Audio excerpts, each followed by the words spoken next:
thank you for joining me, Tim. And Yeah. How are you today? Yeah, I'm good. I'm good, actually. The dreaded coronavirus caught up with me after 2.5 years of avoiding it. Yeah, so I had a sort of a 12-day hiatus. But I'm back. I'm feeling good. A bit tired, but fine. Really good. Yeah, sun's shining. Sun's shining. I can see. It's really good. Yeah. And you're in Scotland, so it's brilliant. I am. Northeast Scotland. Yeah. Oh, lovely. I want to ask you a question. So my podcast is called Naughty Bites. What's your guilty pleasure? Oh God! Well, I was brought up Roman Catholic, so all pleasure is guilty. You're not meant to enjoy anything. I think. Well, if we're living in food world, I would have to say, I am terribly partial to those, those really bad seaside ice cream whip things, Mr. Whippies. And I don't know what. Flakes. Oh, I know. Well, they're not 99p anymore, are they? I don't know, about 20 quid or something. But I think that's a guilty pleasure because I'm not sure where it's all coming from, but I can't resist that. As you're on the beach and it's like, oh, I've got to have one of those. Yeah. And do you have like your chocolate flake and the raspberry sauce on? I would definitely have the chocolate flake, probably not the raspberry sauce, but I mean the chocolate flake. I mean, I begin to unpick that and I go, there's almost certainly palm oil in that chocolate flake, isn't there? And I think, don't ruin the moment, Tim. Just enjoy your ice cream. That's amazing. So, you're a private chef, writer, cookery teacher, and presenter. Yeah. What led you down this path and inspired your worldview? Oh, that's that. Well, how long have you got? I've got forever. I've got so many questions to ask you. You're going to be like, oh my goodness, this will be like a 3-hour, 4-hour podcast.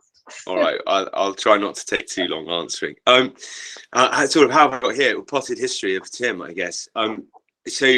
I grew up in Wiltshire. My grandfather was a butcher and latterly a restaurateur. My mum always cooked in the house, basically because we didn't have any money. So the whole sort of processed food revolution was going on and quietly leaving us behind because we couldn't get involved with that. And I am sort of forever grateful for that in a lot of ways, actually. And then I went on and became, I've always been quite greedy and not that academic. So I think I ended up like a lot of other people do who are vaguely creative, not 100% neurally standard. And they end up in the fantastic, wonderful circus that is the hospitality industry. Mm-hmm. And then I was sort of quite lucky. I was in that at a time of revolution, in London when everything was moving away from, or at least the vanguard was beginning to move away from the traditional French cuisine and the sort of restrictive nature of that. And things were opening up and becoming a bit more vibrant, a bit more interesting. So that sort of led me through London, and then I ended up pretty much by mistake working for HFW down at River Cottage. Which brought me nicely full circle back to the sort of beliefs in, understanding that provenance is everything, where your food comes from, and, minimal food mileage and all of that stuff. Brought me back to a sort of real core central enjoyment of cookery and an understanding of what I do. But then running a restaurant or several or a few restaurants with them for a few years when they're quite obsessive things, restaurants, they're not good for me. Certainly, I sort of got to the point where it's like, right, I have a young family and this needs to change. So got rid of the job and then sort of started working out how we were going to survive without a all-consuming restaurant job. Yeah.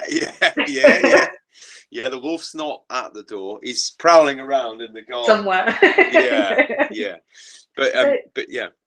So then you love the Great British countryside and food and quality produce. What's your favorite season and why?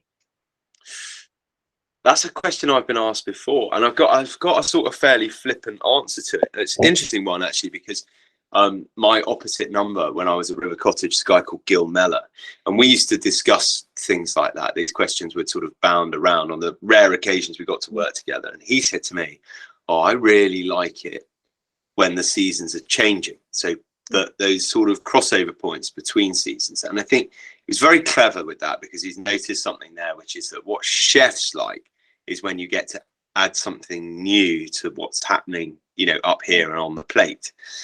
And I'm definitely stealing his ability to have seen that about himself, and I noticed that what he'd said was definitely true for me as well. But I would have to say, for me, my favorite is that slide between late summer and early autumn, where the majority of the wild fungi kick off, but you've got this super abundance in the garden. But then, it's right that time now, so I might just be thinking that because of that. But I think it's definitely one of my favorite times of year. Fantastic. So if you had a recipe for this particular changeover, what would it be? Oh, okay. So I think, the squashes are just starting, and the tomatoes are just finishing. And there's a brilliant, a mate of mine called Mark Diacono. He's an irritatingly talented food writer. I've always had this dream of being a multi. Yeah, I know. It's really irritating. Surrounded by brilliance with Gil Mellor and Mark Diacono and John Wright and Hugh and all these people writing incredible books. And I get interview on my own podcast. I interview a lot of people who write food books. So basically, it's just self-torture because I would love to be good enough to do that. Anyway, Mark has this little book out called Ferment from Scratch, and in there is a little recipe for garam masala fermented tomatoes. You just make a garam masala flavors, you chuck them in a brine, you put tomatoes in it, you leave it for 2 weeks, you take them out when they've gone all fizzy and delicious. So a roasted squash soup with a sauce made from those fermented tomatoes, literally by blitzing them, maybe with some fermented wild garlic or just some fresh garlic, and then just a little bit of sweetness in there. That roasted squash soup with some of those spiced fermented tomatoes and a bit of homemade bread. I mean, that's amazing. That's a dream, isn't it? It is, because anything with garam masala, I love it. And I remember as a child, your summer holidays were like, oh great, I'm going with the grandma, and we'd be making like poppadoms all summer, and literally there'd be like a system in the garden because of the sunshine. We'd have to turn them over, put them on white sheets, and then same with garam masala, would dry all the spices, and they wouldn't use an electric food processor. We'd have to use the pestle and mortar. And literally as children, you're like, why is this beneficial for us? We should be playing in the park. But it brings back memories of how to do it with Lucas one day, if I should decide to do that. I doubt it, but it'd be interesting. Okay. But that's an amazing, I think that's an amazing food memory for you to have. So I'm quite jealous of that. I mean, I remember picking things from the garden with my mum, and I remember her cooking stuff at home, and she was definitely a better cook than a better cook than my granny, who's sadly no longer with us. But my grandfather was a great cook, and I think, you're right. At the time, perhaps you don't appreciate it. Yeah. You would rather be playing. You're like end of school, and you're like summer, and then you're like, oh no, I've got to learn to cook. But no, it was curious because I remember, like in India, when we always come back to the UK, our neighbours would always make us like poppadoms. But what they would do is, because their homes are like one level, on their roof they'd put hay down, and then they'd fling like the poppadoms on top, so the sun would dry it, so we'd pack it and bring it back. And I remember thinking, like, for us, we're thinking, oh my God, how did we do it? But they were just like, it was like a machine. These women were just rolling and flinging and turning. And I'm like, wow. But it's those little things you think, oh, maybe I can do that over here. But it's not the same. Like, you do try it, and maybe it's the way they make it or the way they do it. But it's a nice memory to have, Yeah, I think there's something there, isn't there? But recreating stuff. But I think ultimately the goal is sort of superimposed. Make it yourself and celebrate the fact that it's your version, that it's these are the poppadoms that we're making here in Spain, and celebrate the fact that you've brought that across as part of your food culture and you're sharing it with your family. I mean, I think that's really cool. There's always a temptation to go, it's not as good as I remember, and what is. No, definitely. So I want to dig deep a little into this whole local food identity. So after doing a bit of research, during the last few decades, consumers are becoming more increasingly interested in alternative food systems and local food change, which has been described as local food identity. People are looking at their own food habits within their geographical. Thank you. Yes, that geographical region, which includes regularly used cooking techniques, ingredients, and dishes that are supporting local chefs. Do you think this localness should be heightened to gain more consumer interest? Or like, do you think consumers should be encouraging this, or moving towards this trend? Oh my goodness! What I'm hoping is that can we call them people? I don't like the term consumer. Consumers, yeah. It's sort of, I don't know, I find the whole sort of thing a little bit unpleasant. I realise that we all are consuming stuff, but I think people inevitably will revert to value, and they will find satisfaction where perhaps they've got bored of the glamour. I mean, this might not be conscious, right? But I think for a long time, we went to hell in a handcart in England, and the rest of the United Kingdom basically just went, brilliant, supermarkets, what a fantastic thing. Let's do this. This is great. And there were lots of different reasons for that. And, I'm not going to knock them all. But I think they are here to stay, and they will very quickly respond to changes, foisted upon them by their clientele. But people have, or are beginning to, for a larger volume of people, are beginning to go, there's nothing really valuable about what we're eating and what we're doing and what we're enjoying, and we need to find something else. Now, if that's not available in option A, they're going to start looking, and they'll hear about it from option B, right? And then also, people are great at talking to each other. One of the mixed blessings of our age is social media. And you can say, oh, social media takes up all your time and all of this, but actually it can point you at some really great stuff that's happening around the corner that you had no idea about.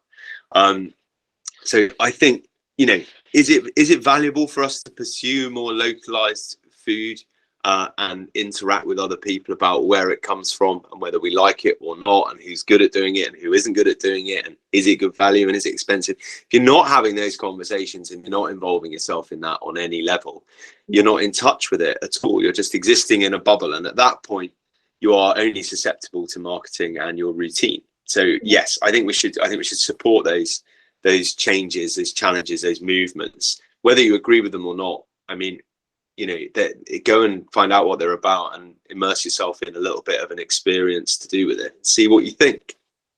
Definitely. I think it's curious you say that, because I remember when I was teaching English with young children, one of the topics was food, and it was really curious because the children would have been about 7 years old, and we had this conversation of like, what's your favorite food, and what do you dislike the most?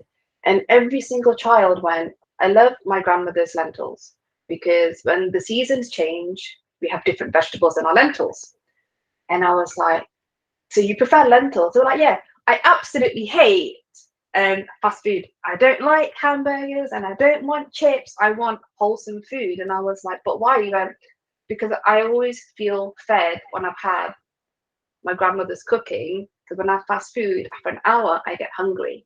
And I was like, you're 7. Like, and I would love to have this conversation in the UK with kids at school and see what their perspective is about food, and if it's been taught from the parents to the children. It was an interesting take for them to say, my grandmother cooks lentils according to the season, and the vegetables change accordingly. And I was like, it was fascinating, Yeah, it's interesting. You sometimes feel a bit like you're bashing your head against a brick wall.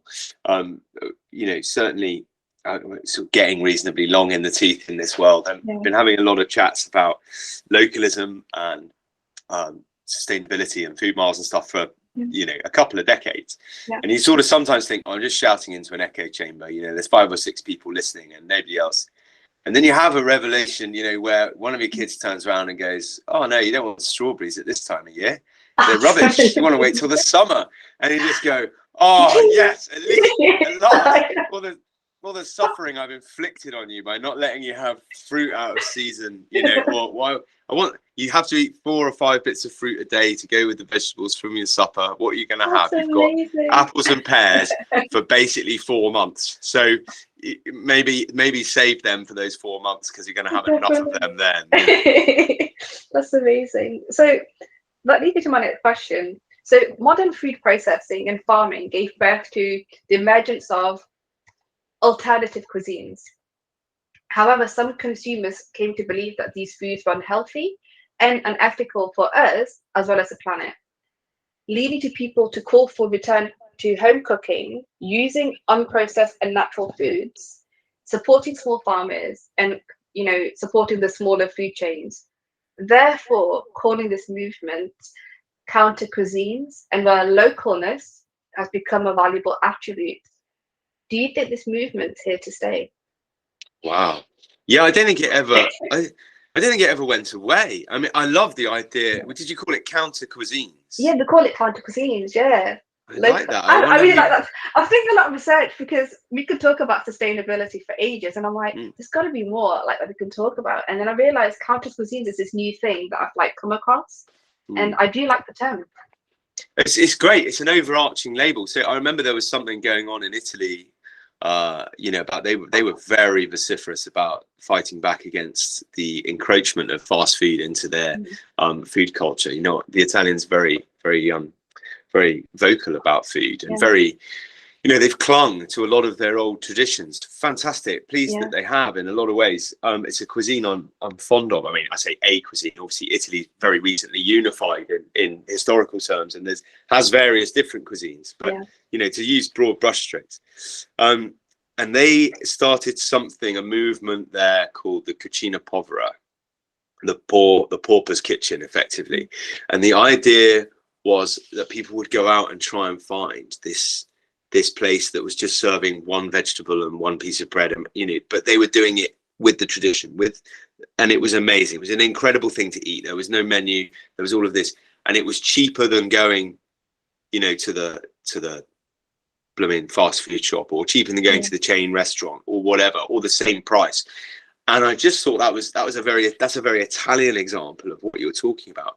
I think ultimately that it never went away. The vast swathes of people, majority of the shopping is done at the supermarket. Most people will cherry pick other things from elsewhere. More and more people are going back to having a little bit of something growing, even if it's just a pot of herbs in the kitchen. People are going back to that. Fermentation has gone bonkers. Pickling is coming back, strong. And I just think, even 5 years ago, people would have just gone, I just go to the shop and buy some pickle. Yeah. Now people are looking at what they've got in the fridge. That's going to go off. Let's pickle it. Let's ferment it. Let's use it. Let's manage that. And that's part of the consciousness that's going on.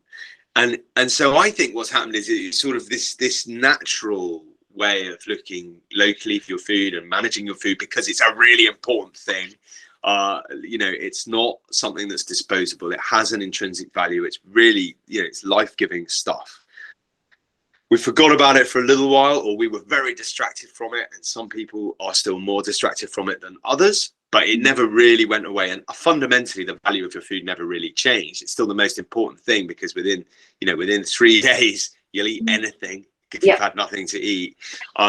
So where I'm going to with this is that I think it never went away. I think it's coming back more and more strongly, but it's just about, I love the term counter cuisines. I love that, but it sort of suggests in a way that there is one model that's the mass model that we should all be sticking to. And even labeling something anti that slightly annoys me, because it's like the only way that has ever been successful is by your willing complicity in it.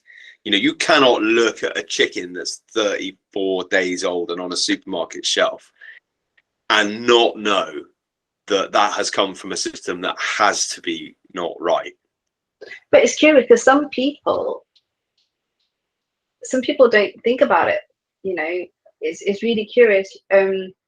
It's easier not to, isn't it? In a lot of let's face it. It would be much easier not to worry about it, and to just trust in your providers.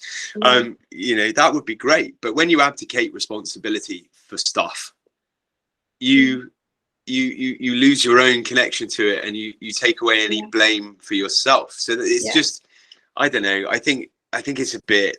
Oh, it's difficult. I don't want to sound like it's a difficult privileged. question. And but I it's think a difficult question. the danger is that you start to sound like a privileged middle class tosser, and it's okay for you to say that, mate. You've got this, that, and the other. Well, okay. I mean, I am a lot better off than a lot of other people. I'm not as well off as a lot of people think I am, but I am a lot better off than a lot of other people, and I totally get that. But when you take that back to the idea of the Kachina Povera, the fact that actually some knowledge is therefore more vital to you, the less you have, the more you know, the more you are able to sustain yourself, the less you will be reliant upon a wasteful system, the better off you will become. I believe that. I think that's where I stand. So I think counter cuisine's brilliant. Let's have more of them. Let's have more of them. Let's make them mainstream. It should, because I believe that, because I do. We've got to promote this term counter cuisine. I think we really have to create a new movement. Well, I'm there. No, so I like the sort of old grey-haired hippie in the corner going, right on, man. I'm there. And do you know, the way to do that is to just cook our way forward. The way to do that is to cook our way forward. Just, we're facing in the UK here a massive winter of discontent. It's like the sequel, the winter of discontent, the sequel. It's gonna, if there are not riots on the streets, I will be surprised. If there are not huge changes at Parliament, I will be amazed. I think, we're sitting here and people are running around talking to each other. I've been involved with a few food charities over the years, and I can hearing a lot of their policymakers and spokespeople talking, and I'm like, this is ridiculous. This is classic abdication of responsibility by a government. And they are saying the third sector will sort it out. Let's just leave it up to them. And actually, I think it's going to go deeper than that. I think people will sort it out for themselves. People will go, do you know what? The guy next door's got nothing to eat. We've got more of this than we can eat. I'm just going to take him a plate. And maybe that's me. Maybe I'm imagining that. But if it's just going to sit on their side and go off, they will do that. I fully believe that people will just go, actually, this is really important. Let's help each other. And I think that, the third sector will have a role to play, definitely. But ultimately, what will happen is communities will strengthen and start to look after themselves. And when that happens, they'll start to look at the source of their food. And as soon as they do that, we will get, like we've got brilliant examples of all over the place. You'll get micro farms popping up in all sorts of different places, allotments getting together and saying, okay, well, we're producing more than we need. Let's share it with the community centre. Once a week, there's going to be a hot meal at the community centre. You turn up, you pay whatever you can afford or nothing. And if you volunteer to do the washing up as well, great. And I think those things will happen because people will, they realise, we all realise what's truly important to us when we get hungry, when we get thirsty, and when we are worried about where we're going to stay. And that's a terrible, terrible thing. But, we worry about so many other things that aren't really important. So I hope that, this terrible winter of discontent will have lots of negative effects on lots of people. But what I really hope is that overall, it's going to wake up a sort of general consensus of more opinion that actually we need to sort of look after each other a bit too. But it's curious because I remember my grandma used to say, my both grandparents, that when they came to the UK in the 60s, I think, 60s, 70s, that's what people used to do. They'd go to the neighbours and look, I've got extra, I don't know, spinach. Do you want some? Take some. Or they'd make something with it and pass it on because they hated food waste because they were like, you're not moving until you've eaten what's in your plate because I will not throw that food in the bin. And it was this whole thing of surplus. It's like, if you have extra, you share it with your neighbours because there'll be someone that will need it more than you. And the same with the allotments. I know that people have allotments and they share their vegetables and fruit, and because they think, well, I've got a lot, let me share it. And it's like this whole thing of bringing a community together and helping one another. And I hope that is there to stay. If not, it'll manifest into something a lot greater. Because right now, I feel like what's going on in the UK, people may not be able to afford. You know how, like in the US, it's cheaper to buy fast food than to grow your own food and buy your own fresh vegetables. I hope that doesn't happen as much in the UK. But that's subsidized, right, isn't it? There's only Yeah. one way you get into that situation, and that is, that's by scale of volume and subsidy. I mean, that's a whole different chat. I think you brought up something there, food waste, and I think, for me, that's something that we shouldn't have any vocabulary for. It should just not exist. It's I find it difficult myself. I develop quite recipes for people for their websites to promote that their sort of foodstuffs, and I will, let's say I have a photo shoot for a day, and we might be shooting 4 or 5 different recipes, and we've got to shoot them in different ways. And we're thinking, this is playing merry hell with my carefully planned, food for the week chaos that's going on in my head. What am I going to do with this? Because I'm creating extra meals. Some of them will freeze, some of them won't. Some of them the photographer can take. We can eat some of it now, but that's going to, and so we all end up in situations where precious food could go to waste. Yeah.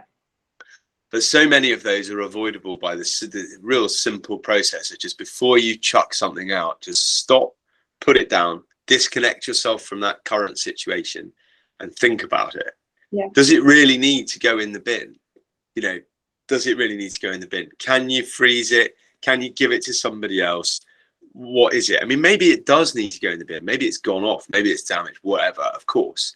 But amazing how much you will reduce, your I call it auto food wasting, where people think they haven't got the time to sort something out, Yeah, no, for sure.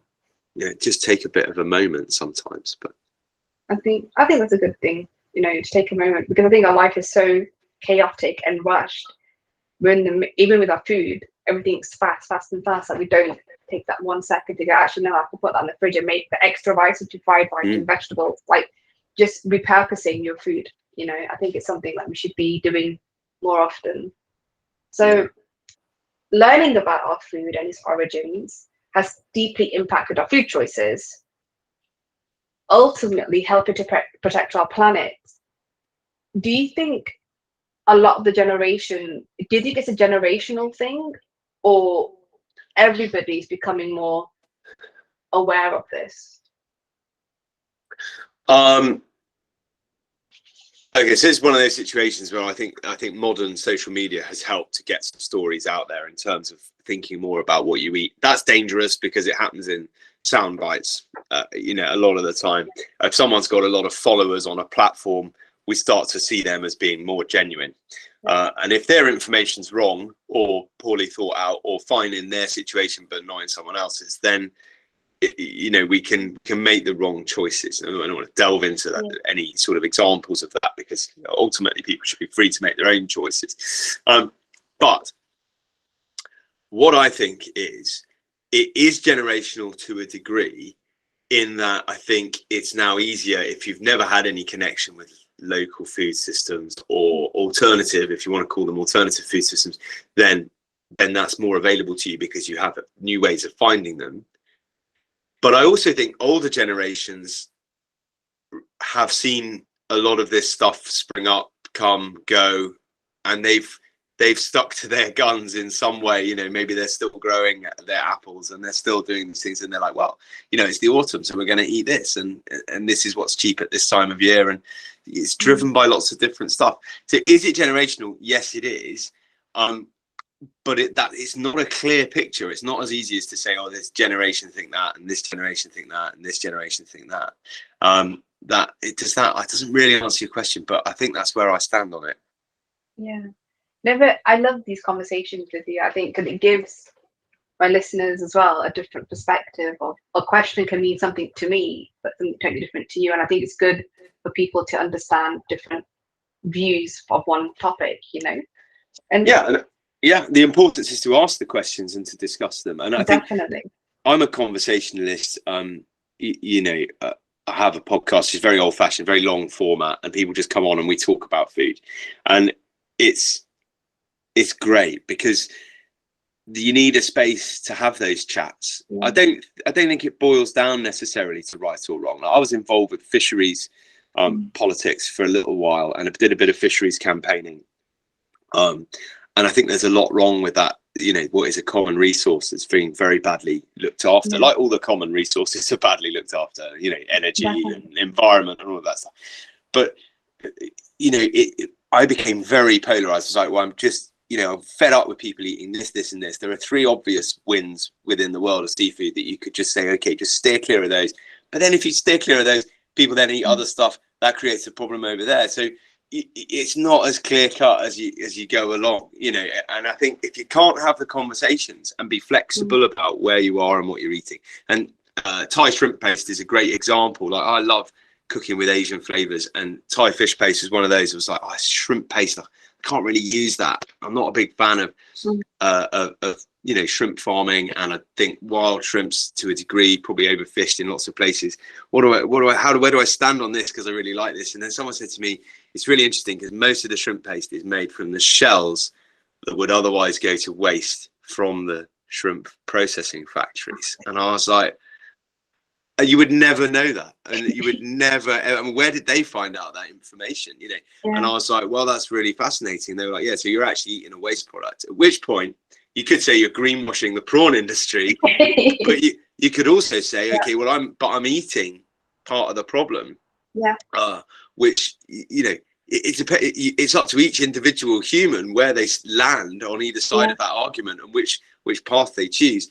But I want, if people are thinking about it and having the conversation, then it will be moving forward, won't it? Definitely. And I feel like with those sort of views, like you said, the two sides, it's like a Pandora's box with your brain. It's like, it's like you're fighting with your thoughts and what your beliefs are. And it's it becomes an occupational hazard sometimes, because when you're in this industry, you realize thinking, when does your brain stop? When do you breathe and take a moment to go, okay, take a step back? But it's difficult, I think, sometimes, and so you appeared, this leads to my next question actually, so I'm glad you mentioned the fisheries. So you appeared with Hugh Fenley on the River Cottage, as well as the fish fight. Do you think it's helped people understand the associated values of both the series? What I mean to say is, do you think it's helped change the way we think about fish, or that small farms are a substitute for local and organic attributes, supporting the belief that local demand is motivated by associated values rather than geographic proximity? So it never, it astonishes me. I don't really watch a lot of telly, and it is, let me think, Flora, my daughter, is 10, and I left River Cottage when she was born. I think we might have done a bit of filming for the fish fight and maybe a little bit of River Cottage the year after that. But it's at least 10 years, really, since any of that was done. And I think River Cottage have recently restarted making a bit of telly. I haven't seen any of it. But what's interesting to me is that even after all that time, in the world we live in now, a decade is a long time, right? Particularly in the world of media. But people still come to me and go, oh, I remember this thing you made. I can't even remember the thing that I made in the field with Hugh or in the garden with someone. And they're like, oh, I remember this thing you made. And we use that cookery tip all the time. And that was what started us with growing our pots of herbs. And now half the garden's a vegetable plot. I'm like, holy moly, you're doing better than me. I'm umming over my new polytunnel. Which polytunnel shall I buy? Well, I need to get on and get it. Otherwise, it's not going to be here in the spring when I need it.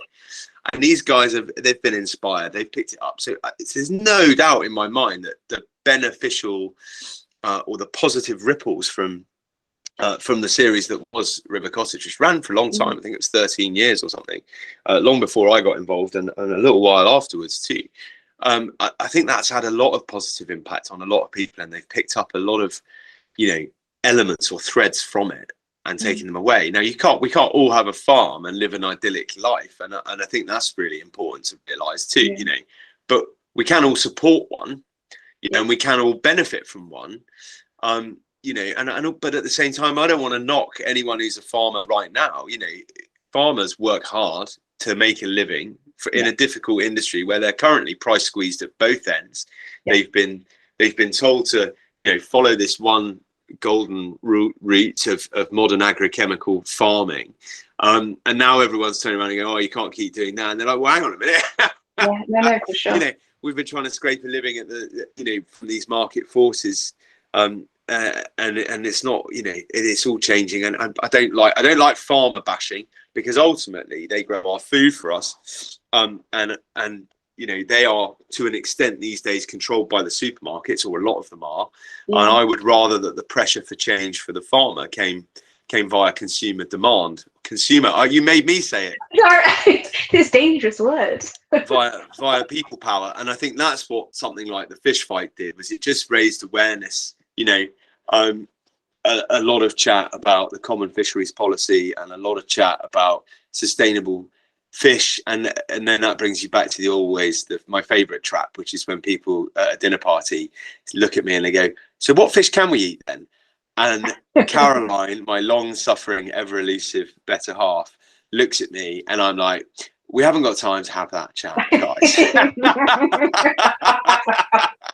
Oh god. Yeah, kind of worms, definitely. Yeah. But it must be frustrating sometimes when you do go to a dinner party and you have to talk shop. You know, it's nice just to not talk shop as well sometimes, you know. I'm usually just so pleased that for once it's not me cooking, that I'm Awesome. just in this wonderful blissed out state of like, wow, awesome. I haven't had to prepare this meal or think about where it's come from. I'm just going to have a chat with the people here about what's going on, and we're going to have a nice evening. And that's just amazing. Always a joy. And then people often, you know, because I think they get very nervous about cooking for a chef.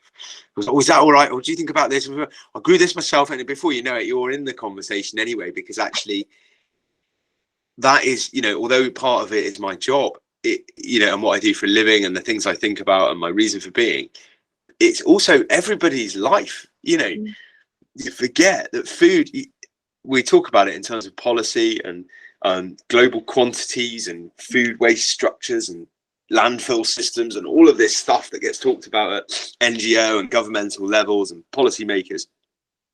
You forget that on the ground, folk are dealing with that all the time, you know, and for everyone that's standing out there like me and going, well, you must stop wasting food.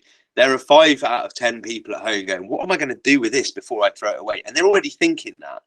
And then there are other people going, waste food? Are you mad? I haven't got a penny to put in the electric meter, let alone, you know, waste half a bag of pasta because I've cooked too much. You know, I mean, that would be a dream world.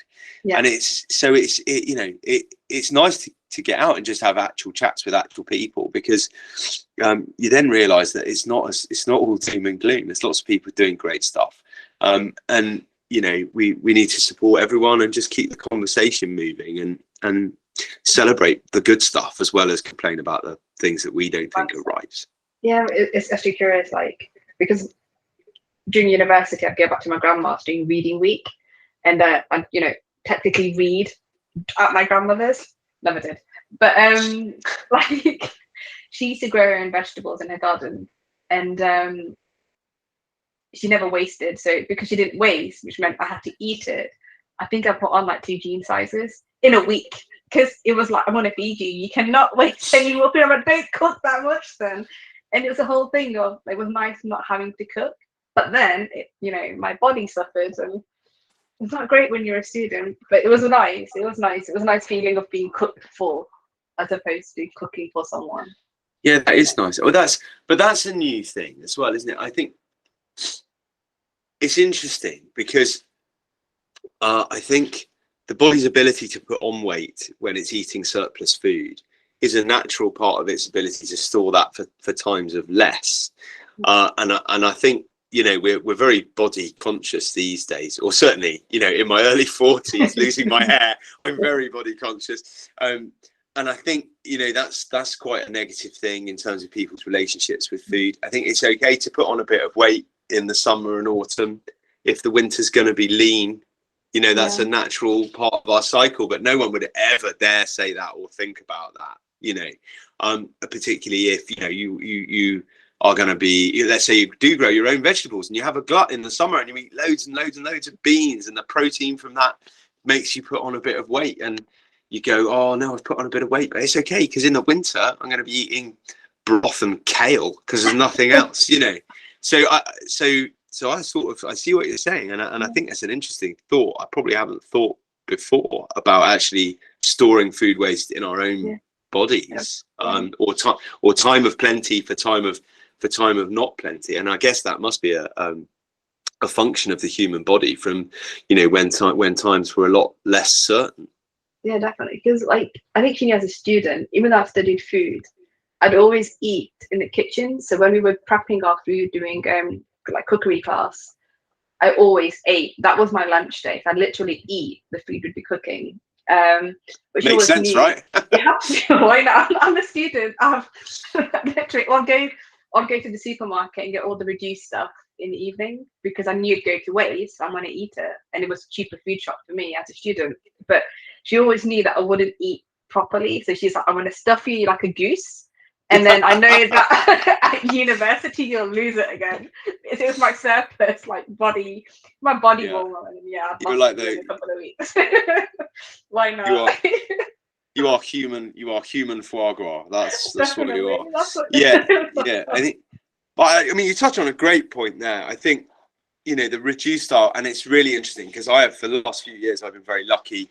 I haunt the reduced food sections in my local supermarket because if I have to go in there, and let's face it, nearly all of us shop in supermarkets for various things at various times. If I go in, I always check the reduced style because I'm interested to see what oversupply there is, and it's definitely decreased in recent years. They've got much better at managing that. You do see empty gaps on shelves these days, which is a good thing. You know, the idea that you can walk into a room the size of 2 football pitches, stacked floor to ceiling with food from all over the globe, and it will never run out. It's just a chimera. You know, I mean, that's an invention. It's there to make you feel comfortable about buying more and lowering your food value acceptance. Anyway, I digress. And I used to do that, and I still do that. If I go in the supermarket, I'll always go and scope out what's reduced, what's short life, what can I get a bargain on, because I feel like I'm winning at that point, apart from anything else. And it's really interesting. In the last 3 months, I would say my forays to the reduced style have been way less successful in terms of picking up mega bargains, because a lot more people are shopping there. They're going there first when they walk in the supermarket, and they're quite often walking out again if there's nothing there that's reduced, which is a sort of damning indictment perhaps on where we are right now, certainly in the UK, in terms of people's cost of living. But I like that. I think it's great that you were doing that. I think you go to the supermarket, find the stuff that's going. Markets, when I lived in London, markets were brilliant for that. You could go to your local market and buy bags of fruit that was so ripe it was about to fall apart, but you could buy a bag of fruit for £1, and it would be like 10 plums or 5 bananas or a bunch of apples. And you'll have seen the stalls yourself in various places. They've got everything already in a bowl or whatever. You can just pick up a bowl, tip it in a bag, and you give them £1. But you could feed yourself for nothing, you know, on an incredibly delicious fruit, rather than something from the shops that's all perfect and lovely but actually isn't ripe and doesn't taste of anything. So yeah, I mean, reduced section is a great way to beat supermarkets at their game and to take advantage of some brilliant really brilliant bargains. Always. So I've read that you've been classed as a free range foodie.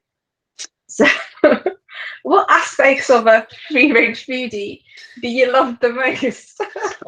That's come back to. He called you that anyway. Well, that's come back to haunt me. I coined that phrase myself about myself, and it's come back to haunt me.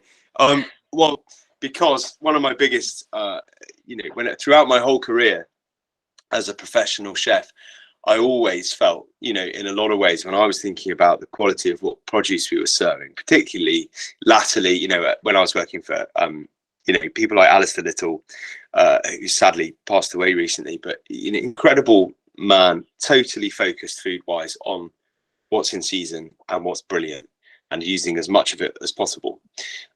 Fergus Henderson, similar ilk, and you know, when I ended up at River Cottage, I was just thinking, it's amazing, you know, all the way through my career, I feel like we care more about what we're eating than the people that are preparing it. And so it was quite important for me when I went freelance that I became, you know, a bit more quality of life, a bit more, you know, a bit less sacrificial, if you like. That's the wrong way to put it, but more in charge of my own time. And then the free range bit, I think, sort of comes in because I am wandering about from one place to another, sticking my nose in, having an opinion, you know, talking to other people about their food businesses, getting it wrong, getting it right, learning, having long conversations, having short conversations, having long arguments, and short ones. But that free range foodie, that is unfortunately self-created label. Because it occurred to me that that's what I was doing, and it also occurred to me that I wanted, and I do want, other cooks, other chefs, everyone in hospitality to feel more valued and to not feel like they are less important than the ingredients that they're selecting. Oh, I love that last sentence. That was such like a pause for thought. I like that. So we had this discussion the other day, like over the phone, but what does we were saying that sustainability has become a buzzword, but what does sustainability mean to you? Like, how does it translate into your kitchen, especially when it comes to sourcing and serving food? Yeah, okay. Well, I think I've recently, you know, I grew up in the generation of very simple video games. There was one when I was a young lad on Sega Master System called Alex Kidd, and it was an old platform. You won't remember any of this. This was like black and white TVs to you, but yeah, it was what we called at the time a platform game, and you had to jump up on platforms and get past various bosses, and then you get to the next level. And the next level would make you see the whole game slightly differently. Well, I have recently had a moment where my brain has shuffled enough folders around that it's gone, okay, sustainability is very simply identifiable as long-term thinking.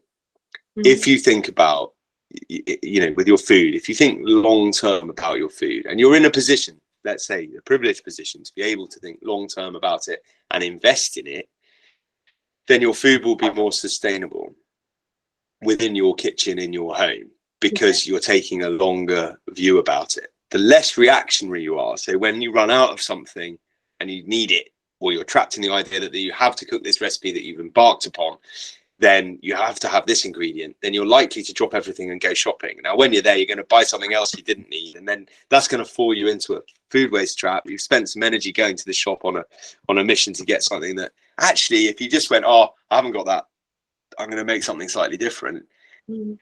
You've taken control back. You've saved yourself a shopping trip and all of the potential pitfalls of it. And you've made something different, which will encourage you to think about maybe making it again or changing another dish you sometimes have on your own repertoire.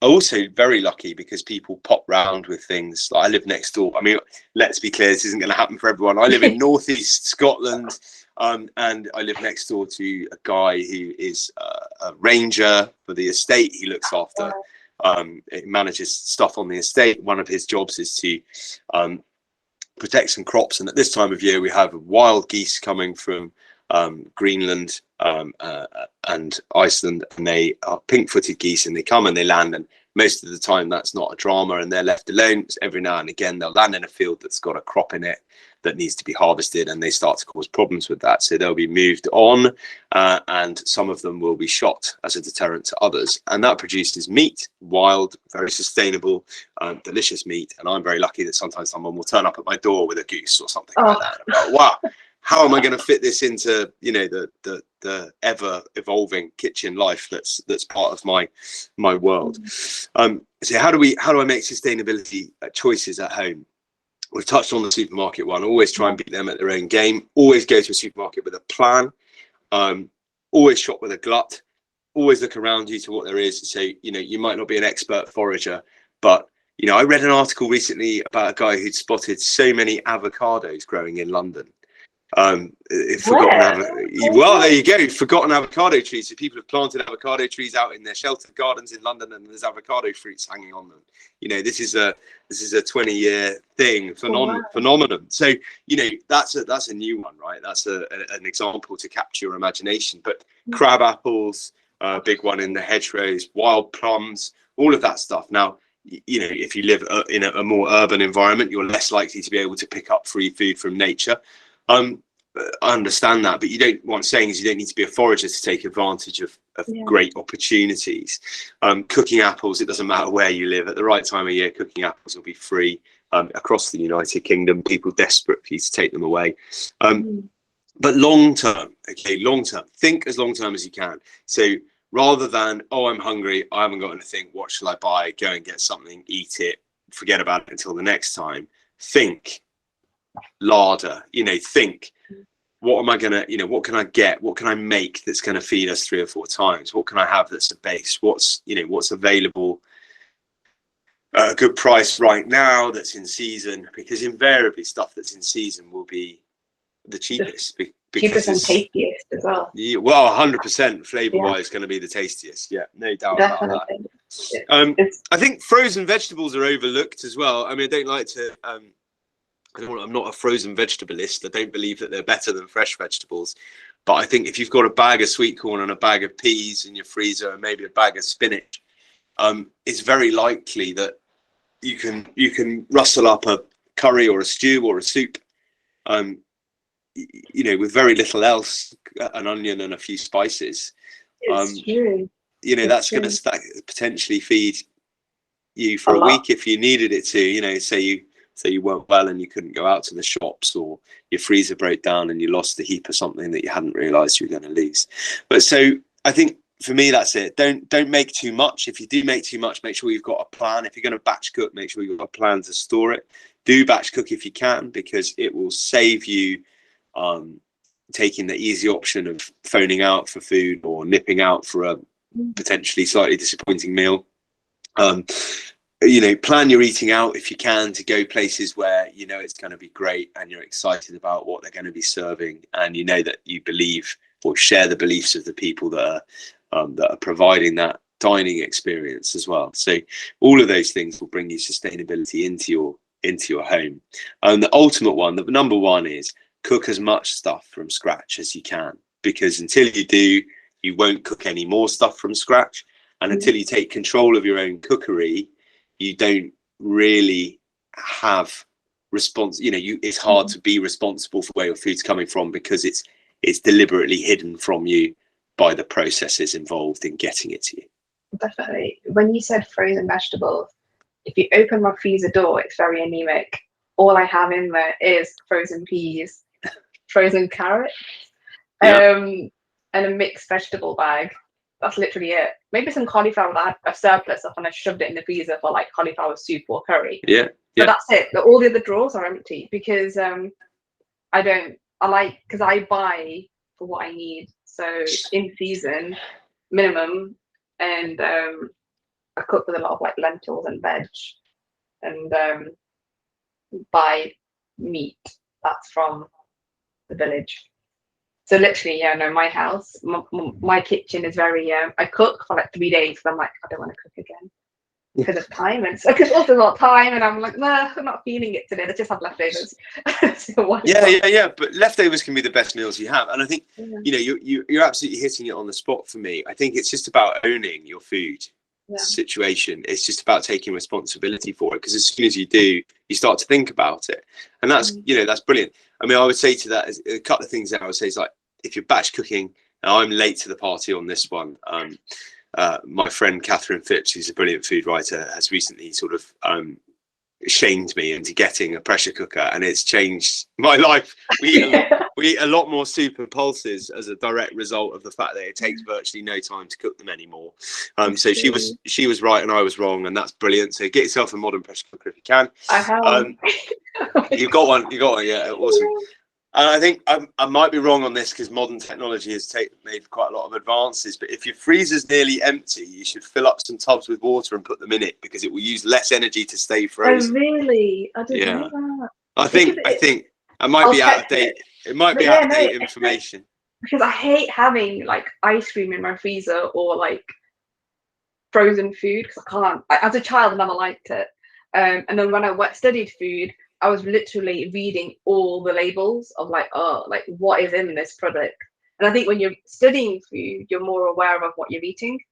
And so for that reason, I don't have a lot of frozen anything in my freezer. Well, the stuff that's in our freezer, I mean, there might be the odd packet of something, for the kids. I think I'm going to have to confess to some pollock fish fingers. There'll definitely be a packet of fish fingers in there.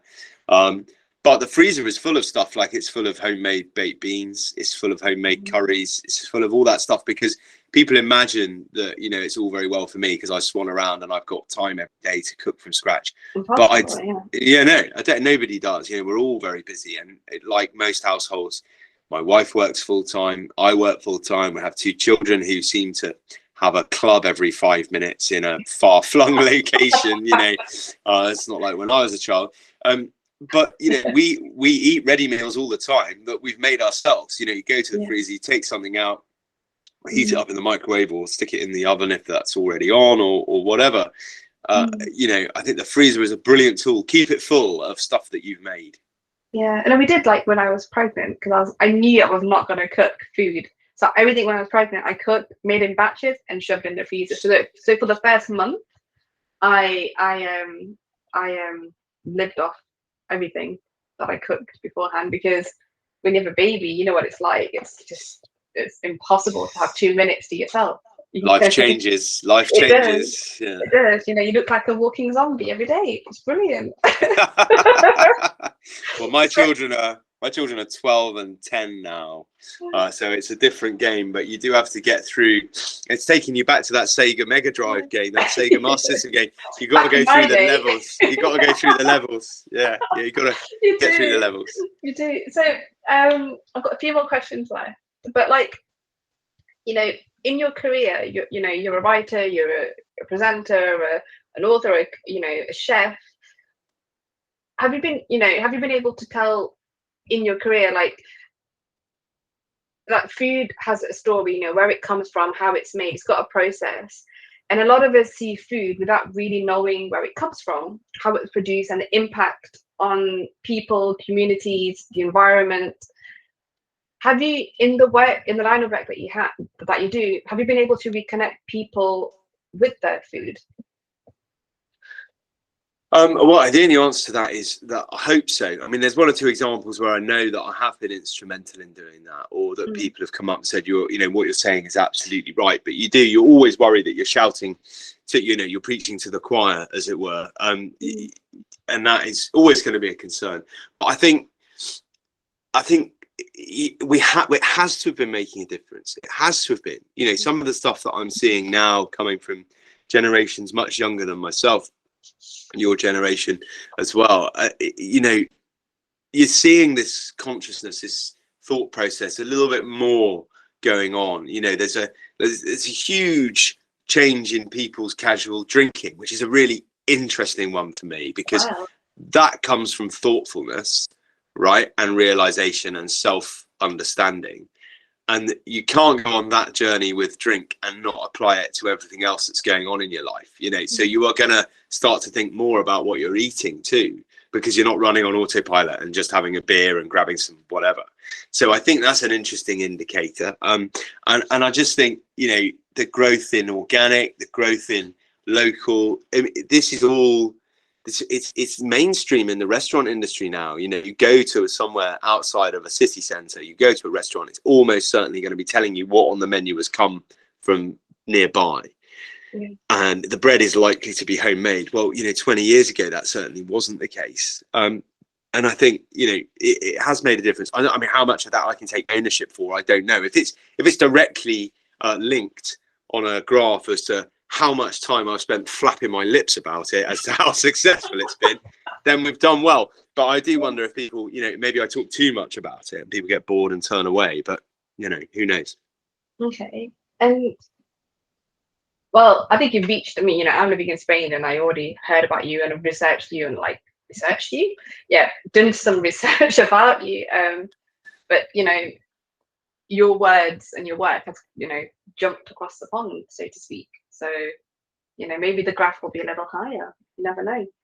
Yeah, maybe. Well, and I think, and also what I feel about it is, I've always felt about it is, I can talk about it. If anyone listens to me or not, that's beyond my control. But I can share what I believe, and I can show people what I think is a better way of cooking a pea and ham soup. I can tell them what I think, and they don't have to listen.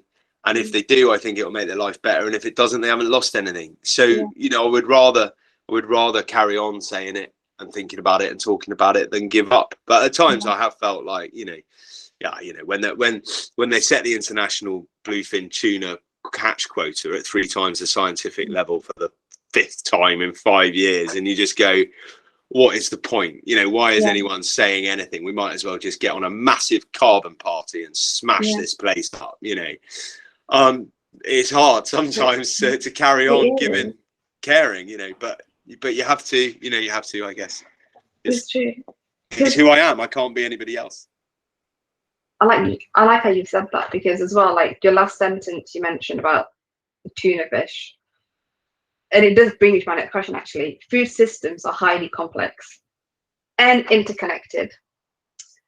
How are food systems influencing and being impacted by climate change in the UK? Wow. Oh yeah, sorry. I know. I'm actually sort of like, this is mastermind. This is your day. You're in that black chair. Oh my God. Well, you know, I mean, I also, well, we've been exporting water poverty and food poverty for the last couple of generations. There's no doubt about that. We've been subsidizing cheap food via expensive healthcare. And I think that has to change. And maybe that will start to change as the economy slows down and perhaps people realize that endless growth is not the only option. But that's a hope and a dream for the future. Climate change is definitely affecting what we're eating, or at least is interconnected with it. You know, there can be no doubt about that, really. I mean, if you're cutting down rainforests to grow palm oil so that people can have cheap chocolate in the United Kingdom, then you are directly affecting you know, climate change. There's no doubt about it. I wish people would care more about the ocean, because, you know, it has a far greater ability to store carbon than the land, and we're still plundering that resource and breaking its ecosystems, and therefore squandering its ability to store that carbon. If carbon is the only thing we care about these days, then I think we should pay more attention to that.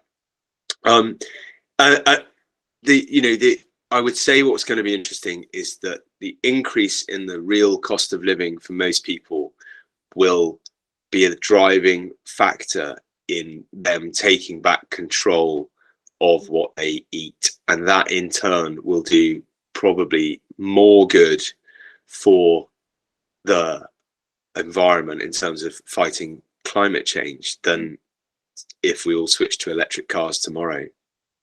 It's curious to say that. You know, I don't know, but when I look at my food labels now, because it's become a normal thing for me now in the supermarkets, and don't get me wrong, I love my digestives, but I haven't had one in years, because when I check the ingredients, my heart breaks when I see that one ingredient and I'm like, palm oil. I'm like, why? Like, why? And I think because I saw a video of an orangutan pushing what they call those tractory craney things. I don't know.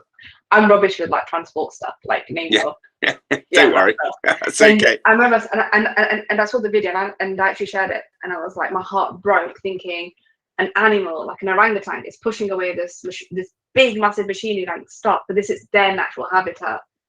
And I don't have anything in my kitchen with palm oil. I refuse to have anything with palm oil because I see the damage that it's causing everywhere, and I'm like, was food like that when I was a child? I don't know, because I never read labels when I was 8 or 5 or whatever, but surely food production wasn't that cheap, you know, using cheaper ingredients to make food last longer. It's, you know, was it well, like and it's just profit, isn't it? It's cheaper to do that than to grow, you know. I mean, it's like, so I have a similar problem here in the UK. There's a lot of people say, oh, we use rapeseed oil, it's local, and so on. And I'm sort of like, yeah, okay, it's a local oil, but it's a monocrop that has to be grown every single year. What's wrong with olives? You know, that you plant the tree, the olives grow. Okay, there'll be some chemical spray, probably, if it's not organic, of some sort, to keep, I don't know what it is, olive weevil or something away. But ultimately, you've planted a tree and it's going to crop for 100 years or more and produce an oil that you just mill from it in a place where olives have been grown for a very, very long time. So you're not stealing more land for agriculture and monocropping it. I think doing that in an environment that's as pristine as the rainforest is, is criminal. And you're never going to convince me that that's fair. You can say, tell me that that's about food security as much as you like. It's about profit. And, food and profit or have an interesting relationship, and it's generally a damaging one. Outside of the hospitality industry anyway, I think it's a worry. Everyone needs to make some money to live. I get that, but a dash for mega millions is not a good thing. But it's not necessarily any better to do that than to say push a field mouse or a chaffinch out of its natural habitat in the United Kingdom, because you're not growing late flowering barley anymore or late maturing barley. You're growing rapeseed, which is harvested and done by midsummer, highly dependent. And there are people that are doing it differently. They're using soil management and they're using biodiversity and incredible stuff to grow oilseed rape now, which is to be applauded. But on the mainstream, you're talking about a very expensive chemical crop that requires an awful lot of fertilizer and NPK. It's an expensive input thing to produce an oil locally. Well, actually, the reason that in the United Kingdom, a lot of our old recipes, if you go back more than 40 years, they contain requests for butter, lard, dripping. Okay, because those are the fats that were part of our traditional food system, and there was nothing wrong with them. No, for sure. Anyway, you've sidetracked me massively. Sorry. I don't know. I mean, So, will the food system in the United Kingdom change to become less, or is it being affected by climate change? 100%. Okay. I think so too. But my last question for you: what's next for you? And if you think about future of gastronomy, what do you think needs to happen to future-proof the hospitality industry and the environment? Okay, well, I think for me, the future is the past. There's no, there isn't an answer out there that we don't have. We know how to grow food without chemical intervention, because we did it before the chemical intervention came along. The guy that invented the chemical intervention and won a Nobel Peace Prize for it told everyone that there was a limited lifespan on it. I think we can all accept that as fact. So I don't think that there needs to be a huge revolution in terms of knowing how to grow food. I think we know how to do it already. I just think we need to go back to that. And I don't paint a halcyon past. I know we need more crops than we did then, and more land will need to be used for agriculture, and more sea perhaps could be used for agriculture, or growing seaweed and things like that benefit the environment and clean the water and produce a habitat for sea creatures at the same time. That's not my idea, but it's definitely true. My vision for that, would be that let's value food more so that we understand what its real value is. Let's pay the right price for it, even if that increases what it costs. People who are on low incomes or struggling to feed themselves can be supported in other ways. They don't have to be. We don't have to damage our entire food system and produce low value food simply so that everyone can afford to spend their portion of their money to feed themselves.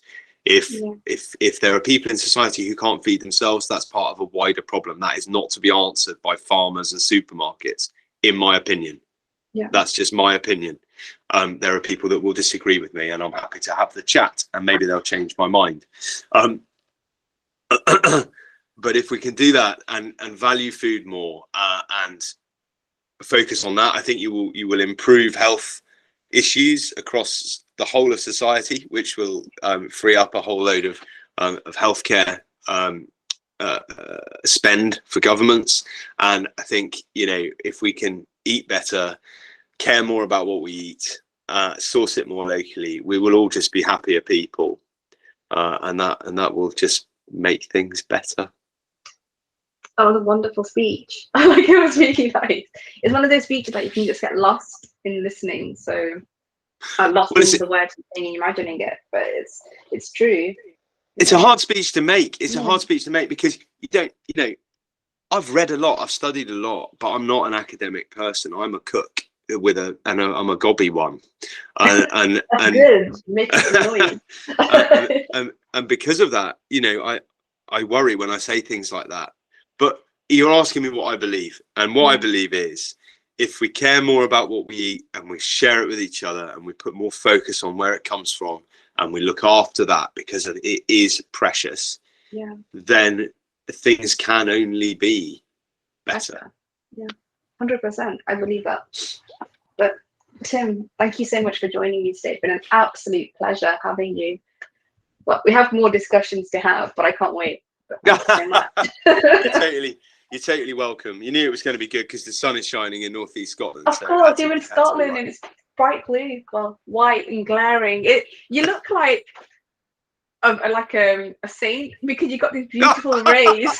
Literally, I'm gonna screenshot this and send it you because it just looks amazing. It's like this beautiful like square window and then rays of sunshine. It's hilarious. It's brilliant. I've got massive old headphones on, probably look more like a Cyberman from Doctor Who than anything else. Okay. Thank you so much. No worries, Anisha. Thanks for having me on. It's been great. Brilliant. Thank you.